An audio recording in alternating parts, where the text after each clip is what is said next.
এই গরমে খুবই উপকারী একটি পানীয় এরকম বানিয়ে রাখলে কিন্তু আপনার শরীরের খুবই উপকার হবে।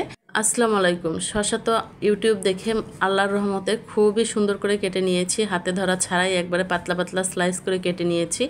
আপনারা দেখেছেন যে কত সুন্দর করে কেটেছি, পাতলা পাতলা করে একবারে। তো শসা যখন কেটে নিয়েছি, এই শসাগুলো কি করব, ফেলে তো আর দেওয়া যাবে না, অবশ্যই কিছু একটা করতে হবে। আর এদিকে হচ্ছে লেবুও আমি ইউটিউব দেখে শিখেছি, ফেসবুকে একবারে ভাইরাল হয়ে গেছে লেবু কাটা। তো আমিও একটু চেষ্টা করলাম যে কিভাবে লেবুগুলো কাটা যায়, একটু দেখি আমি পারি কিনা। তো কাঁটা চামচ দিয়ে আমিও চেষ্টা করেছি, কেটে নিয়েছি, বাট একটু শক্ত, কষ্ট হয়েছে। তো লেবু আর শসা দিয়ে আজকে আমি কি করব সেটাই আপনাদের সাথে শেয়ার করব। ভিডিওটি না টেনে সম্পূর্ণ দেখবেন এবং সাথেই থাকবেন। ভালো লাগলে লাইক কমেন্টস দিবেন। তো এখানে লেবুগুলো আমি পাতলা পাতলা করে একবারে শসার মতো করেই কেটে নিচ্ছি। এখন বর্তমানে প্রচণ্ড গরম, তো গরমের মধ্যে যদি বাসায় এরকম বানিয়ে রাখা যায়, বাহির থেকে আসার পরে খেলে খুব ভালো লাগে। তো এটা হচ্ছে ডিটক্স ওয়াটার। ডিটক্স ওয়াটারটা হচ্ছে শরীরের টক্সিনটা দূর করার জন্য খুবই হেল্পফুল। আমাদের শরীরে কিন্তু প্রচুর টক্সিন জমা হয়ে যায়, ফ্যাট জমা হয়ে যায়। তো এই ফ্যাট টক্সিন দূর করার জন্য আর স্কিনটা সুন্দর রাখার জন্য কিন্তু ডিটক্স ওয়াটার অনেক উপকারী। পৃথিবীর অনেক দেশেই কিন্তু ডিটক্স ওয়াটারটা অনেক জনপ্রিয়, বাট আমাদের বাংলাদেশে হয়তোবা অনেকে জানে, অনেকে জানিই না। কিন্তু এই যে গরম পড়ছে, এর মধ্যে ডিটক্সটা খুবই উপকারী।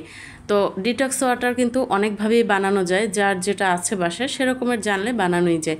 তো আমি এখানে শসা স্লাইস করে কেটে দিয়েছি, একটা লেবু স্লাইস করে কেটে দিয়েছি, আর দিয়েছি বেশ কিছু পরিমাণে পুদিনা পাতা। পুদিনা পাতাটা একবারেই ফ্রেশ আমার গাছের। আর দিয়ে দিয়েছি এখানে 1.5 লিটারের মতো পানি। তো 1.5 লিটার পানিতে একটা শসা আর 4-5 টুকরা লেবুই যথেষ্ট। আর যদি 2-3টা ডগা হয় পুদিনার, ততটুকুই এনাফ। আর আমি এখানে হচ্ছে বরফ ইউজ করছি ঠান্ডার জন্য।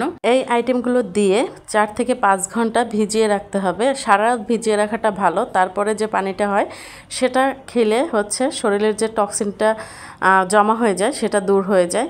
তো বাচ্চাদের মুখে রুচির জন্য বা আমার ভালো লাগার জন্য আমি এখানে একটু হচ্ছে লাল চিনি আর হচ্ছে লবণ দিয়ে দিয়েছি।